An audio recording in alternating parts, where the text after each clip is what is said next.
We've had quite the transformation since last year's tour. The biggest change has been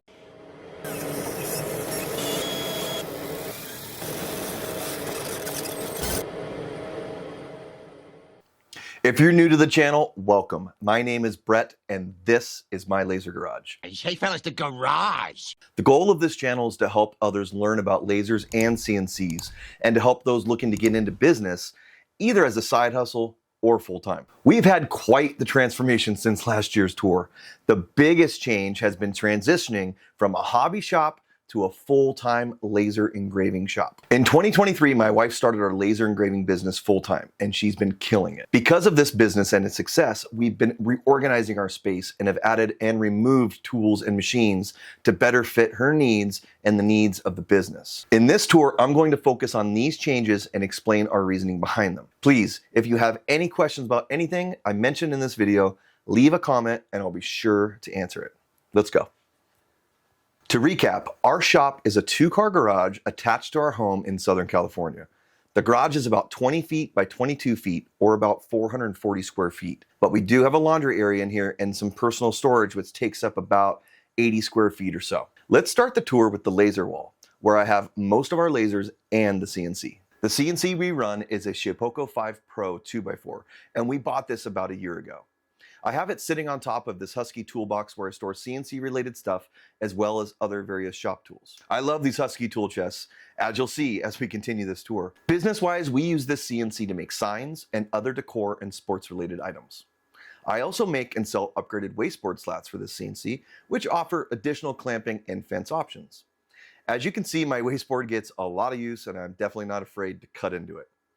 If you want to learn more about these wasteboard slats or watch my full review video on this CNC, I'll leave some cards here and also some links in the description so you can check out those videos after you're done watching this one, of course. Next along this wall are most of our lasers. We group most everything on this wall for a couple of reasons. Number one, it's because we have 2 20 amp circuits and 2 15 amp circuits on this wall. This gives us the power that we need to run all of this different equipment. The second reason is because it's a great spot to vent all of the lasers out of our roof. We'll talk about more of that setup in a bit. As you can see, we have 2 Thunder laser bolt machines, and obviously we're big fans.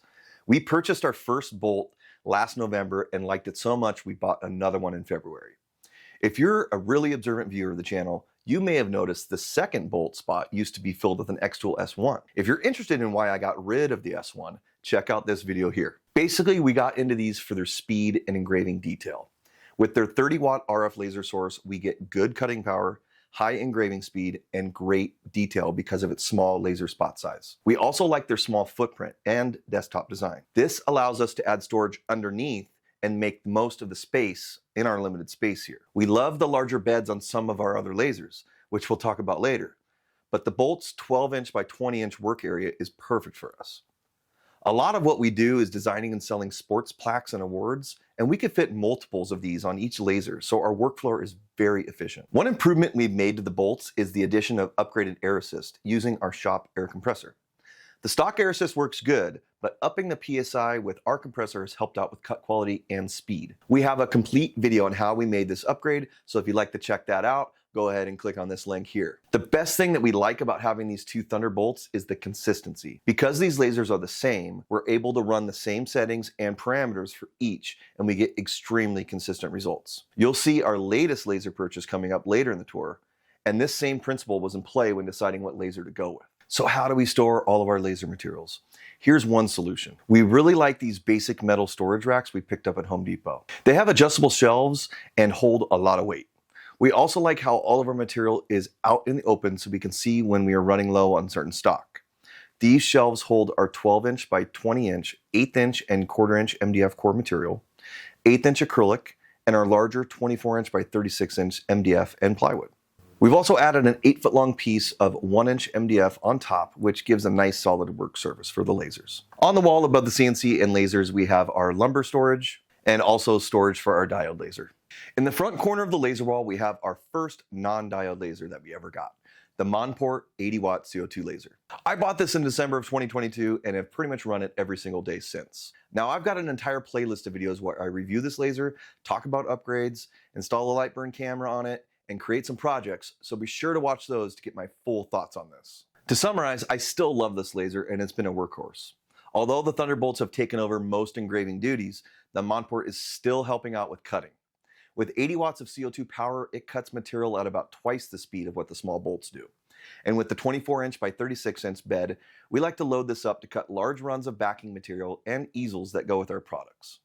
It's not a perfect machine by any means, but for a relatively low investment of about $4,500, it got us in the game and we haven't looked back since. Very happy with this overall. If you're interested in Monport lasers or Thunder lasers or anything else that I mentioned in this video, please leave a comment down below or send me an email. I would be happy to answer them. And now the brains that operate all of the lasers on this wall, the computer. This little off-brand mini PC is hooked up to this TV here, and we use it to run all of these lasers on this wall. My wife does most of her designing inside the house using her laptop, but we have a networked hard drive here that we save all of our files. This makes it really convenient for us to design on multiple other devices, but save them all in one centralized location to run off the lasers. If you didn't know, you can run multiple instances of Lightburn on the same computer to run different lasers. We also have this small Husky tool chest here, which we use as a small work center for the computer, and it also stores various shop tools and supplies. This has been our most efficient computer setup yet.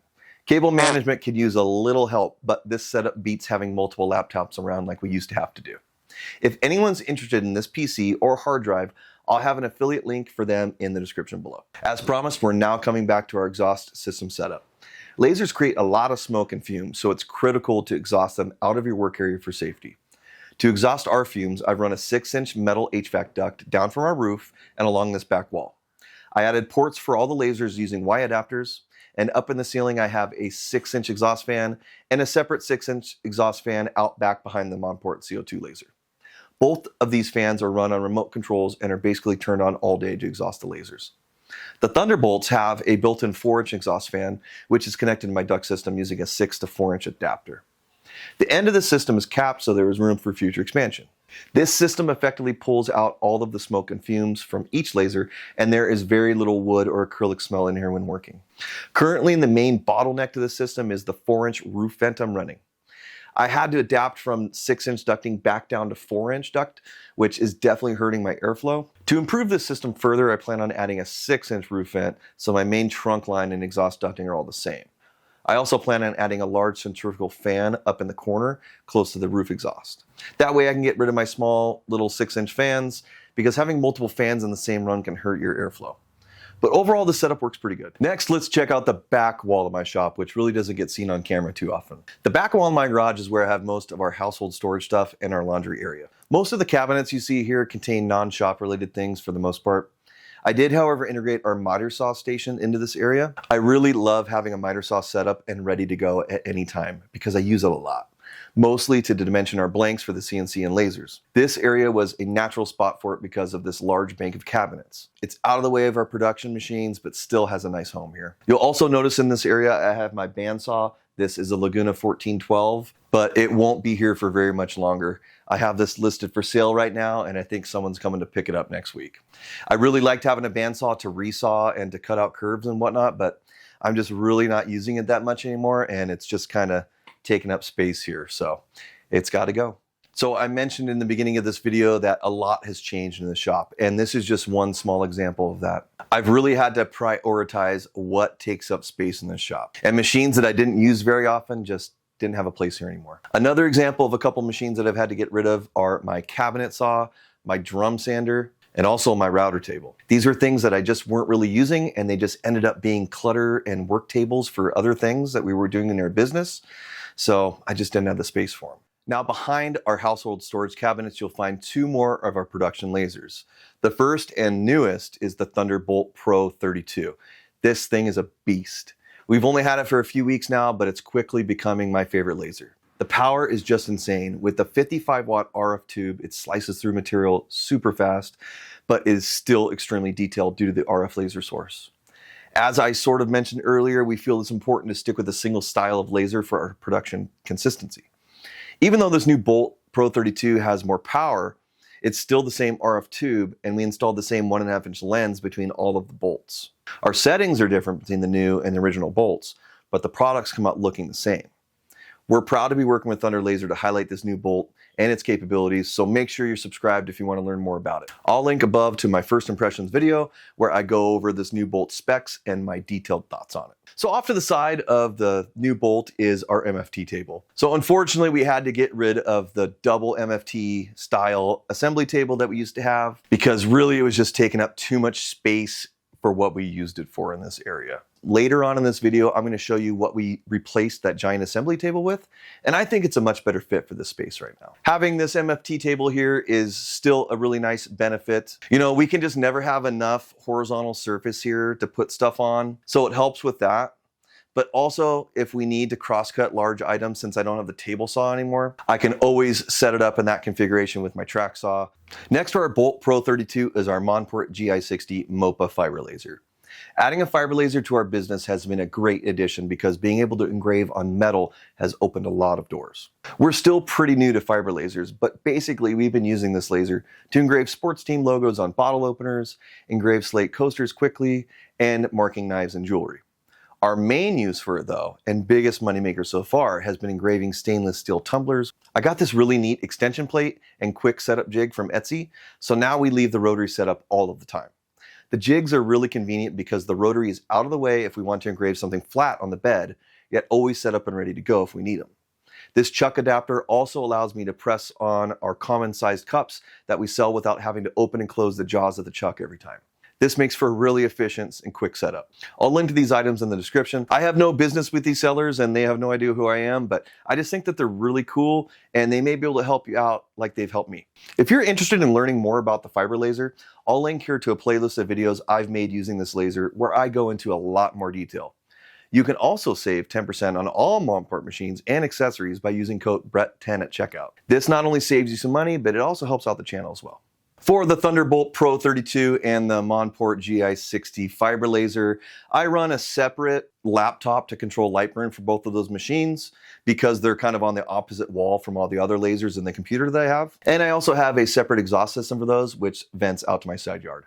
Also behind these lasers, I've installed a new French cleat wall. Now this has been really helpful to kind of get stuff that I don't use all the time up and out of the way, and I've got a lot more room to grow. So behind the fiber laser is a Husky rolling desk, which we use as a sanding station and assembly area. This has worked out really well because it gives us one dedicated spot for these operations.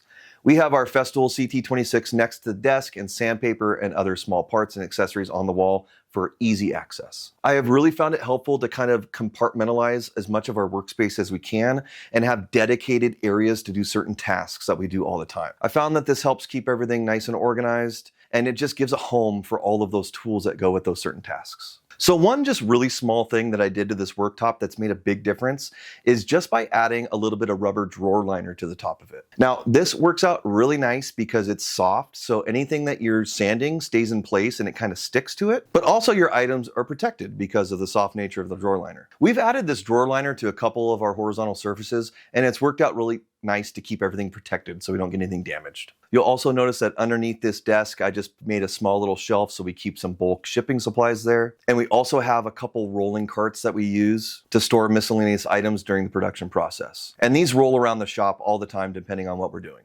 Above the sanding station, I also have a couple cubby systems. And again, we just use that to store a lot of our components to our products. I've really found these little Husky parts organizers handy. They come in multiple sizes and they stack on top of each other, so it's really easy to organize all your stuff. I really also like these DeWalt small parts organizers. I keep all of our little tiny stuff in here and a lot of household stuff as well. So moving on, a little bit earlier, I talked about getting rid of my cabinet saw. And man, I hated to sell that. I love that Grizzly saw. It worked really good. I mean, I never had any problems with it. I could have had that saw forever pretty much if I had the space for it. But as I said, I wasn't utilizing it to its full capability. There's really no reason I needed a big heavy duty cast iron cabinet saw in this space anymore. So after getting rid of that, what I did was picked up a small little DeWalt 8 1/4 job site saw. And that has been really perfect for me just to set up quickly in my driveway and to make a few rip cuts here and there as I need it. But the next area that we're going to talk about is located where the table saw used to be. So let me show you how I've changed this area now to more better fit our current workflow with this business. So here behind me where our table saw used to live is our rolling Husky tool cabinet. And you know, I said earlier how much I love all of these Husky products and I've got a lot of them and I have them for a reason. They offers so many different types of systems for your garage or workspace. And I've really found it helpful and quick to get up and running by just buying something pre-made instead of having to build it on my own, which could be a really good benefit, but it just takes a lot of time, and frankly, it's pretty expensive too. All of these Husky items that I have are all reasonably priced, and I don't really think I could build something for much cheaper than what I'm buying these for. Plus, you're gonna have to factor in all the time that that's gonna take. So I'm a big fan of these Husky products. Again, not sponsored by Husky or Home Depot or anything like that. They have no idea who I am. I just really think they're great and really versatile. So this Husky tool chest is really versatile. It's got a bunch of drawers, and really what I use all these drawers for is to store material. They're a great place to lay flat pieces like acrylic or sheet goods or other small blanks that we use all the time. It also has a nice 23.5-inch work surface on top, so we do a lot of assembly in this area as well. This is located right across from the sanding station, so after products go from the sanding station, they come over here for assembly. It's those kind of small workflow things that have really helped us become more efficient. So as you can see, I've also got a little bit of a French cleat system here as well. If we go ahead and look behind this ruling tool cart, I'll show you the next addition to the shop, and I'll show you how I made this French cleat system. Now, this is our newest Husky cabinet system that we just installed. This is located on the opposite side of the rolling tool cart, and it consists of some base cabinets, a work surface, and a pegboard system with some upper cabinets. So on the back side of this pegboard system here, I screwed up some 3/4-inch plywood to make those French cleats on the opposite side. And that's worked out really great because I can organize those how I see fit. And we put a lot of small parts up there, different things that we use all the time for assembly. So I thought it was a really good use of that space that otherwise would not have been used. So on this side, we use this as basically a shipping station where we do a lot of packing. We keep a lot of shipping boxes, packing materials, spare materials, blanks and stuff in these cabinets, lots of odds and ends, but mostly it's our shipping area. It also makes for a nice spot to sit down and use your computer, design stuff, or just do whatever you want. So removing some of the woodworking tools that I didn't really use much anymore has allowed us to open up this center portion of the shop and create this basically island system that I call it. And we really get a lot of work done here in this area. And for that reason, that's why we had to get rid of some of our woodworking tools. So how's the tour so far? Leave a comment and let me know what you think. And remember, if you're liking the video so far, please give it a thumbs up. If you want more laser and CNC content, subscribe to the channel so you don't miss out on anything. Okay, so I never really showed this before, but up above me, we've got a ceiling, right? And in my garage, I do not have a drywalled ceiling. It is all open framed, but along the roof joists, I have installed some really cool LED lights from Amazon. They're nothing fancy. I don't remember what brand they were. I'll try to find them and link them in the description, but a lot of people use them for workshops and stuff. They're really affordably priced. I have 12 of them and they provide really excellent lighting for the work that we do in here. And also I think they look pretty good on camera. What do you think? I also have an electrical cord reel hung in the ceiling, a small Wen air filtration fan, which I run pretty much all the time, and of course a bug zapper for the mosquitoes. Also up in these rafters, I store a lot of our household stuff. Someday I think it would be really cool if I could drywall the ceiling and insulate it because man, it gets really hot in here. And without this ceiling insulated, I don't think there's ever hope that I'm gonna be able to put a mini split in here and get some AC going without blocking that off. So that's a project for some time later in the future. But as of right now, I just gotta deal with the heat.